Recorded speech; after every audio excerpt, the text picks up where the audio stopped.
Hi, everyone. Thank you for joining us today. We're going to be discussing the AS9104-1A, the new revision that was released and we're currently in transition to.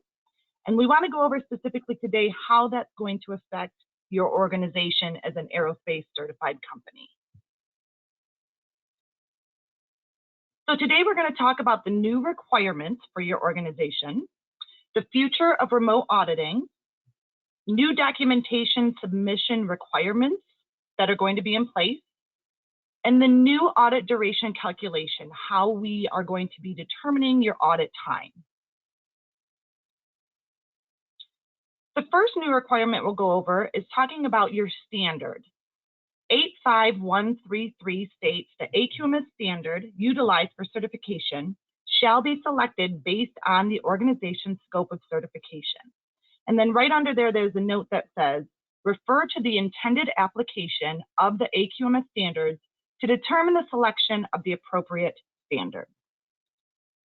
So what does this mean? It means that the scope of your organization, it needs to match the standard to which your organization is certified to. During the transition, we're going to be reviewing everyone's organization, their scope, and making sure that your standard that you're currently certified to matches what your scope is.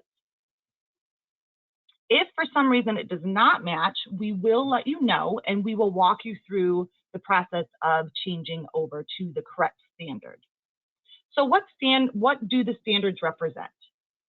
9100's application is for organizations that design, develop, or provide aviation, space, and defense products and services, and by organizations providing post-delivery activities, including the provision of maintenance, spare parts, or materials for their own products and services. 9110 is intended for organizations whose primary business is providing maintenance or continuing airworthiness management services for civil or military aviation articles and products, and by OEMs with maintenance, repair, and overhaul operations that are operated autonomously or that are substantially different from their production operations. And AS9120 is for organizations that procure parts, materials, and assemblies and resell these products to a customer in the aviation, space, and defense industry. The next new clause, 85111, states that CB shall suspend certification and retain documented information supporting that suspension decision for any of the following conditions. A, when an organization fails to reestablish conformance within 90 days from the date the nonconformance was issued, or B, when an ethical complaint or ethical related nonconformity has been substantiated with supporting objective evidence. So for this one, what it means is that when you are issued a nonconformity, if your organization is issued a nonconformance, you then have 90 days from the date the nonconformance was issued to get your organization back in conformance. You have 90 days from the date it was issued to make your correction to that nonconformance. So an example would be if you were issued a nonconformity due to a management review missing a required input or output.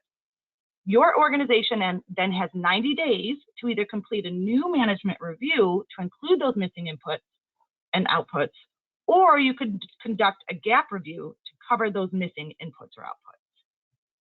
So it's the correction we have to have completed within 90 days. Currently, the standard states 60 days. So this is actually a 30-day extension from the current requirement. For the second one, if we get a complaint or a notification through OASIS about any kind of ethical issues, we have to do an investigation. So this could include requesting documentation from your organization, conducting interviews, we may need to conduct a special audit, etc. An example of an ethical concern, if we can receive a complaint that a non-conforming product was shipped knowingly without proper disposition or informing of interested parties. That would be an ethical concern.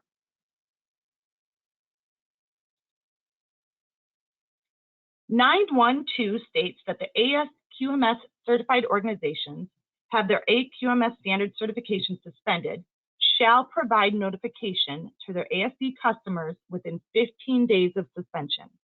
So if your certification is suspended, you have to let your customers know within 15 days of that suspension date.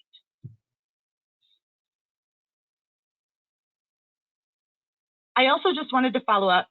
It's not a specific clause number, but it does discuss the structures that are going to be allowed in the new standard. So we're no longer recognizing a campus, several site, or complex structures.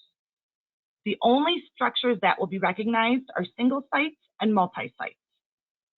If your organization is currently not a single site or multi-site, there's no need to worry. We're going to be reviewing everyone's organizations that fall in the campus, several, or complex structures.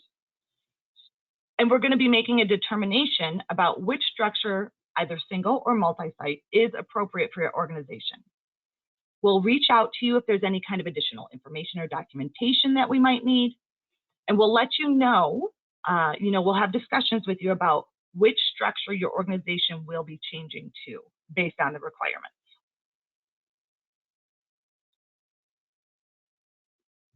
The future of remote auditing. Clause 8542 states where a physical location of a site exists and ICT is utilized, a maximum of 50% of the audit duration may be conducted remotely. ICT stands for Information and Communication Technology. So what does that mean for your organization? Right now, we are able to conduct remote audits up to 100% if you fall within two categories. One, there's a government or local restriction for travel in your area, or two, your organization has a policy in place that prevents any outside visitors from coming on site. Those are the two reasons we can currently do remote audits 100%. Once this transition is complete, remote audits for 100% will no longer be allowed. We will only be able to do up to 50% of the audit remotely. 8543 states that where a physical location of a site does not exist, such as a virtual site, the ICT shall be utilized in accordance with IAF MD4. So IAF MD1, what is a virtual site? A virtual location where a client's organization performs work or provides a service using an online environment, allowing persons from different physical locations to execute processes. And then there's a few notes underneath that. The first one says a virtual site cannot be considered as such where the processes must be executed in a physical environment, such as warehousing, physical testing, laboratories, production, manufacturing, installation, repairs to physical products. Note 2 states that an example of such a virtual site is a design and development organization with all employees performing work located remotely, working in a cloud sort of environment. Note 3 states that a virtual site is considered a single site for the purpose of calculating audit time. And Note 4 states that for further information, you can refer to IAF MD4, which is the MD for the use of information and communication technologies for auditing and assessment purposes. So according to IAF MD4, what has to happen for the remote portion of your audit? Well, we've been doing this for the last 3 years for organizations due to the coronavirus. So we've been conducting quite a few audits at 100% remote. We would continue that in the same manner if it was a virtual site. We will also continue that in the same manner if we do up to 50% of your audit remotely. So there'd be a form that we would send to you that you would need to complete to make sure that your organization has the capabilities and infrastructure and technology that we would need for a remote audit to take place.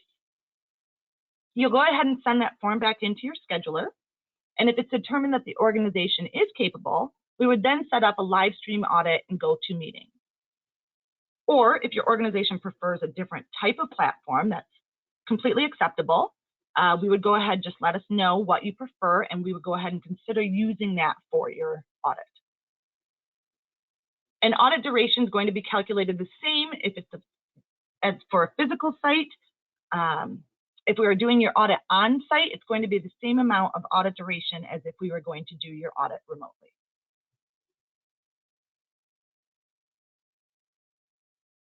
New documentation submission requirements. This is quite significant, and it's going to be a big change for organizations.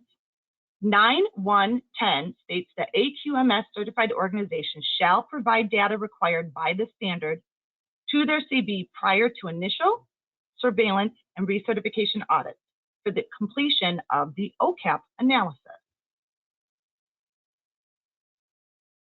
So what does this mean? Certification bodies now have to complete an OCAP analysis, which stands for the Organization Certification Analysis Process. We have to complete this form in order to determine how long your audit is going to be. This means that we can't schedule an audit until the information is received from the organization. Information is required to be verified once the auditor comes on site. Therefore, we cannot have information submitted too far in advance of the audit, as the auditor has to confirm it during the on-site audit. However, we also need to take and consider auditor availability. So we can't have the information submitted too close to the audit due date either. Therefore, the information, we're going to start requesting it about 4 months prior to the audit. We'll give you a little bit of leeway time in there between the 3 and 4 month mark. That way it's close enough to the audit that we have recent information to verify once on site, but it's also far enough away from your due date that we're going to have auditors who will be available to conduct the audit.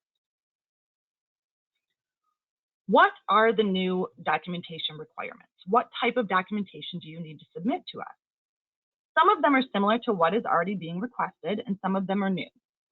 We're going to need a copy of your interaction of processes, a copy of the internal audit program or procedure.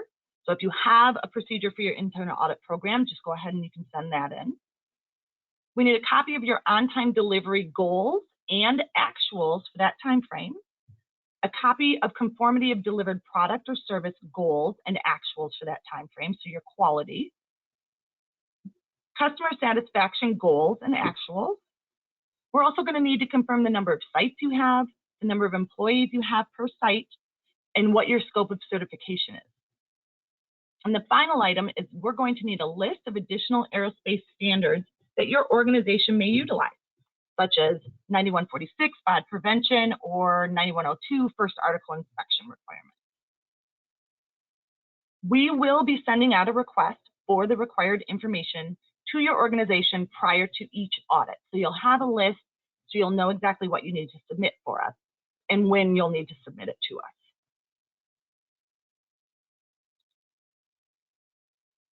Once we get that information, we can start the new audit time calculation process. First of all, I wanted to point out that they've changed some of the terminology. So audit duration is the time from the opening meeting to the closing meeting of your audit, where audit time is all on-site and off-site activities, such as planning, report writing, auditing, and NCR management.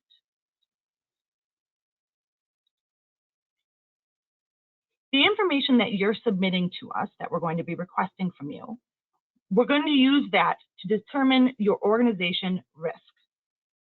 You'll either be low risk, medium risk, or high risk.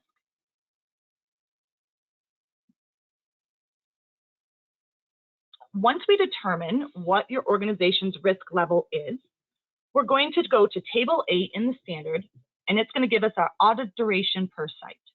So depending on the number of personnel you have and what type of audit is being taking place, the initial, surveillance, or recertification audit, we'll simply use that chart as our starting off point. It is the base audit duration.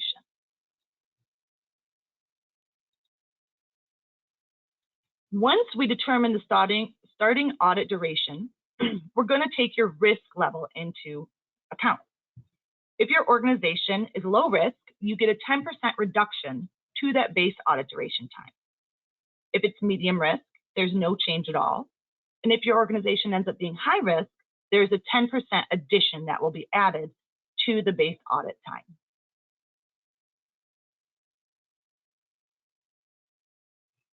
Something new is that if you have a multi-site, there might be site-specific processes that we can do a reduction for if it doesn't occur at your site.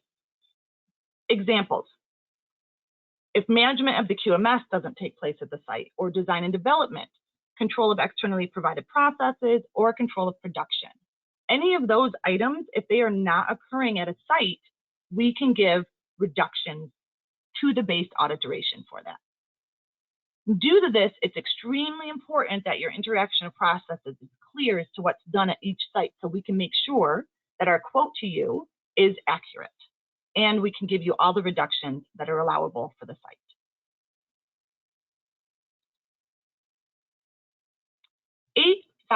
A9165D states the total reduction by site after all adjustments, including rounding, shall not exceed 50% of the audit duration. So if your organization is low risk, you get a 10% reduction. If your organization, then the site does not do design and development, or it does not do management of the QMS, all of those reductions, we have to stop at 50%, even if they add up to greater. 85166 states to determine audit time, 20% shall be added to the total audit duration for all sites. This added time is used for OCAP analysis, audit planning, and report writing. So once we get your base audit time with all the reductions or additions necessary, we then need to add 20% to that time to account for audit report writing, OCAP analysis, planning. I'm going to go through an example so that we can kind of show you exactly how we will take the employee count and all of the other information into account. So let's say it's an organization's recertification audit, and there's 66 employees, they were low risk level, and design is not applicable. Table 8 states that the starting base time is 5.5 days. Then you get a 10% reduction for low risk and a 20% reduction for no design responsibility. So the 10% reduction and 20% reduction equals the 30% reduction total, which is 1.65 days. So 5.5 days base minus that 1.65 days equals 3.85 days, and then we round to the nearest half day, which would be 4 days. So that's 4 days of base auditing time.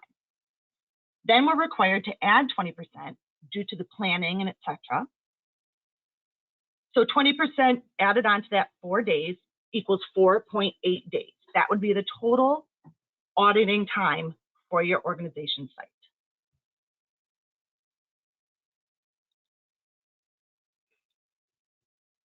I know that we've gone through quite a few things today, and if you guys have any questions, there should be a question box that you can go ahead and type into. Also, here's my contact information. So if you have any questions about anything else or anything that you think of after the presentation, please feel free to contact me. You can either email me there at abrown@pgr.com, or you can call us at 1-800-800-7910. You can ask for Amanda Brown, and my extension is 5712. Okay. So when will these changes go into effect? Well, it really depends on when we finish our transition. Currently, we are planning on towards the beginning of 2023. We will reach out and I will send out notification ahead of time to give you a much clearer date when we get to that.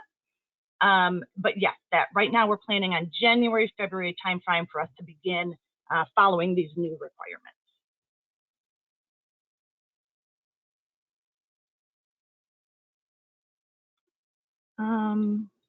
Let's see. Are these requirements PJR specific? Nope, it is actually the standard itself that is changing. So all certification bodies, PJR included, have to follow all of these new requirements.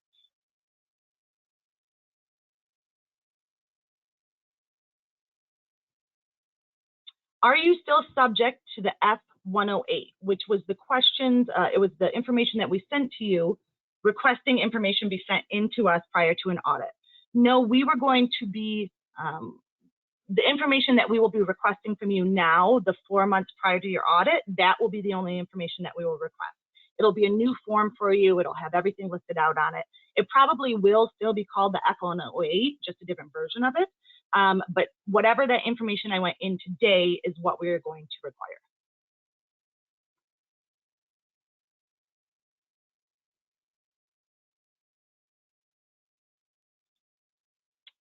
So what is the determination of a high-risk site? So in the program, let me see if I can get back to it for you.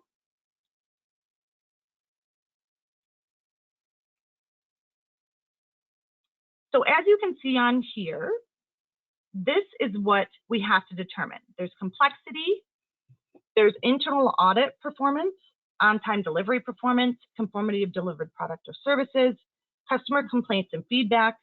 And then if you've had a previous audit, we're going to have to look at your previous pair information. We put all of that information in here. If your complexity equals low, then you get a 1 for that score. If your internal audit program is normal and average, you would get a medium score, and there are requirements for this within the standard. Your on-time delivery and quality, if you are exceeding it, you would be low. If you're meeting it, it would be medium, and if you are not meeting it, it would be high. Same for customer complaints, feedback, customer satisfaction area. And then for your pairs, we have to take the lowest value from your last audit. So if your last pair, the lowest value was a 4, you would fall into that medium category. We add all of those numbers up, 1, 3, or 6, whichever one you fall into for that category, and it gives us a total. We would then take that total and divide it by 6.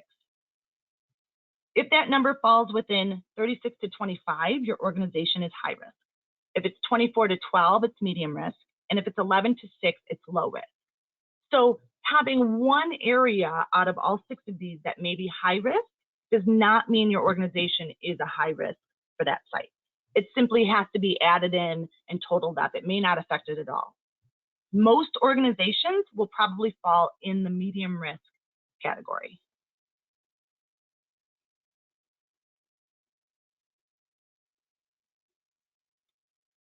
Should all registrars contact their customers very soon? I'm guessing, I know that there are some other certification bodies out there who have some information up on their website. I'm not sure if everyone does yet. Everybody's going to have, there is a certain transition deadline, but everyone will be transitioning at a slightly different time because we have to be able to implement these items and then get approval by our accreditation body.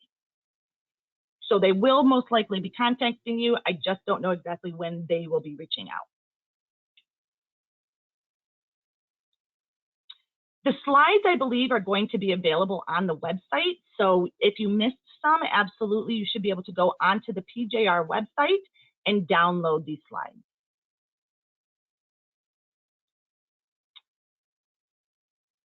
So a question says, if we have an audit scheduled for February of 2023, when and what will we need to fill out? So February of 2023, I'm pretty sure that you're going to still be falling under the category of the current standard that we are following.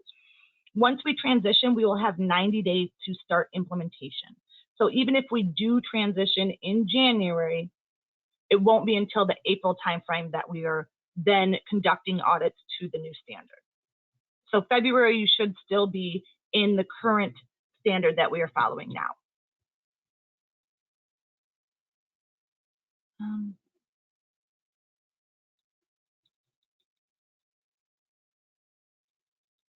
I had another question about an audit taking place in March. Again, it'll probably be the same as if the audit was in February. It shouldn't be affected, my guess, until April timeframe of audit. But we will let you know absolutely as soon as we find out.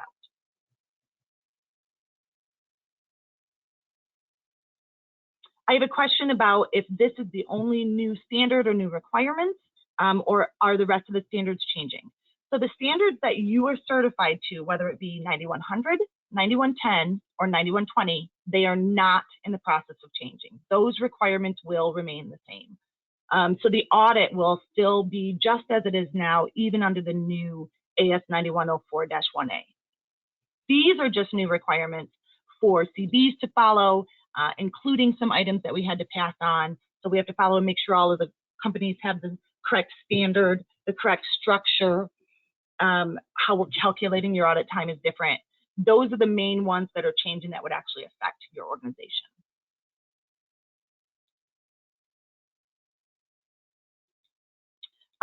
Yep, so just a couple questions I see about the PowerPoint presentation. Yes, it will be on the website. Just to repeat, you should be able to download it off of our website. All of the slides will be on there for you.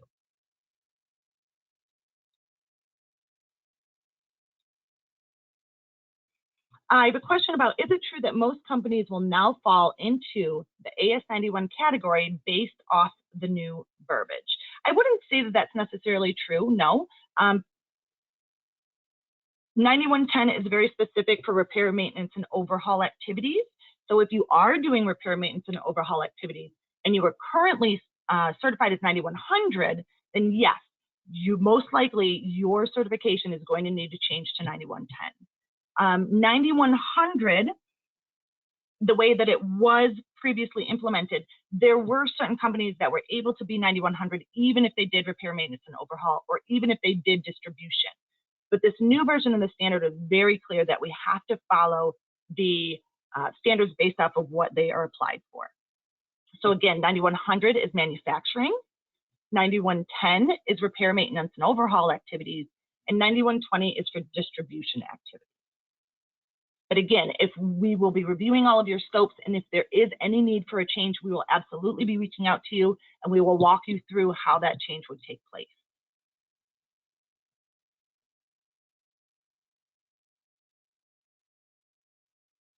Okay, I'm just scrolling through to see if there's any more questions.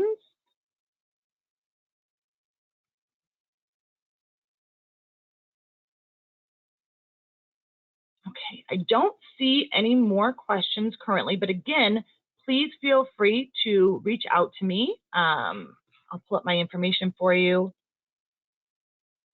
Again, it's Amanda Brown, and you can contact me by email or by phone. It's abrown@pgr.com, or the number is 1-800-800 7910, and you can simply ask for Amanda Brown or extension 5712, and I will be more than happy to answer questions, even if it's not specifically about these topics. If you have any aerospace questions, please feel free to reach out to me, okay? So thank you very much again for coming. I appreciate you taking the time, and I look forward to working with all of your organizations through the transition.